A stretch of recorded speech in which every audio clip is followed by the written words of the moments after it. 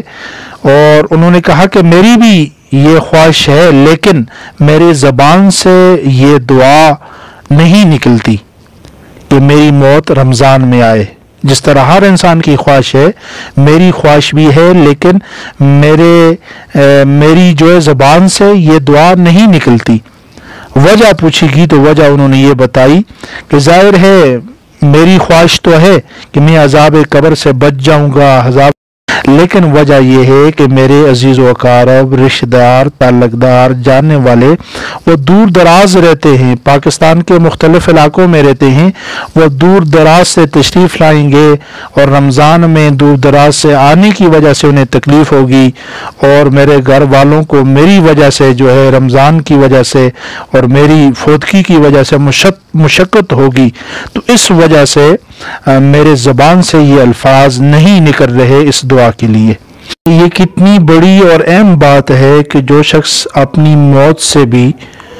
دوسروں کو تکلیف نہیں دینا چاہتا، اس شخص کی زندگی کیسی گزری ہوگی، کتنی بڑی سوچ کی بات ہے۔ تو اس لیے ضرورت اس بات کی ہے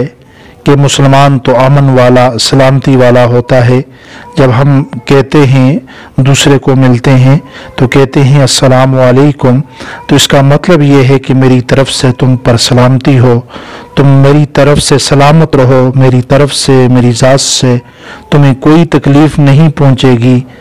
لیکن کاش کہ بات عمل کی ہے، یہی بات ہمارے عمل میں آ جائے تو کتنی خوش نصیبی کی بات ہوگی اور ہمارا معاشرتی سسٹم کتنا بہترین ہو جائے گا۔ اس لیے ضروری ہے کہ معاشرتی زندگی کو سیکھنے کے لیے اور ان کے حقوق کو جاننے کے لیے ہمیں پڑھنا چاہیے، قرآن و حدیث کا مطالعہ کرنا چاہیے، اور اس کے بعد معاشرے میں رہنے والے جو لوگ ہیں، گھر میں رہنے والے جو لوگ ہیں، پڑوس میں رہنے والے جو لوگ ہیں، اور خاندان اور تعلق والے جو لوگ ہیں، ان کے ساتھ ہمارا طرز عمل کیسا ہو اور کس طرح ہم ایک بہترین زندگی گزار سکیں اور کس طرح ایک بہترین اور مثالی معاشرہ قائم کر سکیں اور کس طرح ایک بہترین اور مثالی جو ہے ہماری معاشرتی سسٹم جو ہے وہ سامنے آ سکے۔ تو اس کے لیے دعا کی ضرورت ہے، اللہ سے مانگنے کی ضرورت ہے اور عمل کی ضرورت ہے۔ اللہ تعالی ہم سب کو ان باتوں پر عمل کرنے کی توفیق عطا فرمائے۔ آپ سب کا